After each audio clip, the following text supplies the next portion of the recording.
Bawat isa, iba't ibang pinanggalingan.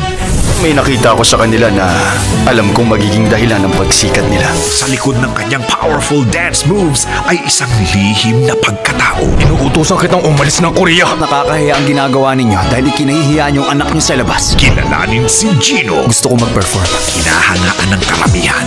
Sa likod ng kanyang husay ay isang dalagang palaban sa buhay. Kailangan ko makapasok sa art school dahil ipambabahid ko yun sa utang ko. Kilalanin si Kelly. Gusto ko maging superstar. Ang simpleng probinsyano may itinatago palang talento. Gusto mo bang maging singer? Maging tulad ng iyong ama? May iba akong rason.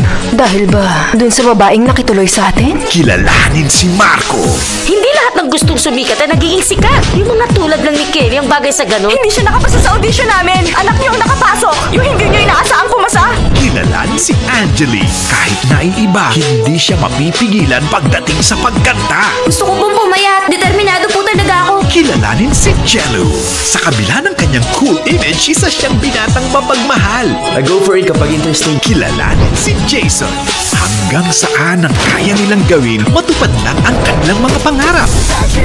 This summer, get ready for the most successful Korean drama of 2011. Magiging isa akong napakagaling na singer para talunin ka. Dahil ba kay Kelly? Starring Korean pop stars Nakaka-excite. Sino kayang mananalo? There are no boundaries. Sigurado mananalo ako sa contest. Okay, fine.